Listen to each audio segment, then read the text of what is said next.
le montrer. En quoi consiste la question, le fond de la question écrite que j'ai adressée au gouvernement à travers le ministre des Finances et du Budget et qui a valu une réponse aussi précipitée qu'inexacte. Pour rappel, le comité de règlement des différends de l'ARCOP, l'ARCOP étant l'agence de régulation de la commande publique, ex-ARMP, a été saisi par l'entreprise AEPAO Sénégal. Il y a dans le cadre de ce marché, il y a AEPAO Espagne qui avait signé un engagement avec AEPAO Sénégal pour pouvoir réaliser ce marché. Dans le cadre de l'offre spontanée qui exige qu'il y ait du contenu local. Et comme on le verra plus tard, c'est l'entreprise sénégalaise qui, en réalité, aura engagé toutes les démarches depuis la recherche de financement jusqu'au paiement et à la réalisation des différentes démarches administratives ici au Sénégal. Donc, pour rappel, le comité de règlement des différends de CRD de l'ARCOP a été saisi par l'entreprise AEPAE Sénégal pour dénoncer l'irrégularité des garanties émises par la compagnie Sonac au profit de l'entreprise espagnole AEPAE SEPC.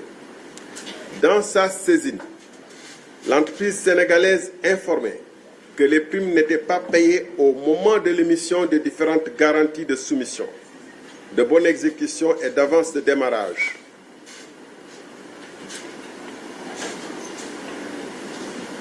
Je rappelle le comité de règlement des différends qui a été saisi. Dans sa saisine, l'entreprise a dit que les primes n'étaient pas payées au moment de l'émission. Un manquement grave qui contreviendrait aux dispositions pertinentes de l'article 13 du Code ciment et sanctionner un tel manquement par la nullité de toutes les garanties exigées dans le cadre du marché, ce qui entraînerait la nullité du marché lui-même. À l'issue de l'examen du dossier de requête aux fins de dénonciation, dans ces sessions hebdomadaires, des membres du comité de règlement des différends de l'ARCOP ont instruit le directeur général d'ouvrir une enquête sur l'objet, d'informer le DG de la Sonac, la société qui a donné la garantie, du contenu de la dénonciation et de lui réclamer sa version des faits et la mise à disposition de tout document et information susceptible de prouver la régularisation des titres émis. Dans le cadre de l'instruction du dossier de dénonciation, la direction générale de Sonac a saisi à plusieurs reprises, lettre du 12 juillet 2024, du 23 juillet 2024, du 7 août 2024, pour ne citer que celle-là, a saisi à plusieurs reprises la direction générale de Sonac et à chaque fois en mettant en copie le ministre des Finances et du Budget, le ministre des Énergies, du Pétrole et des Mines et le directeur national des assurances.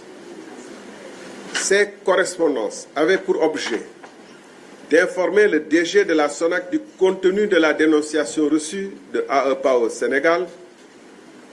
Cette dénonciation remettait en cause la légalité des titres de garantie que la Sonac a émise pour couvrir les risques potentiels du marché d'électrification rurale lancé par ASER. Il est indiqué au DG de la Sonac, à travers ses correspondances de l'ARCOP,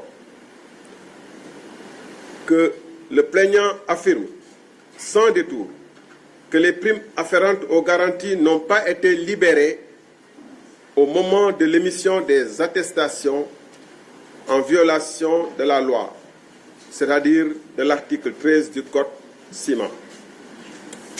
Dans sa réponse aux différentes correspondances de l'ARCOP, demandant la preuve du règlement des primes, la Sonac, installée dans un embarras profond et très gênant, a passé son temps à esquiver complètement la question soulevée.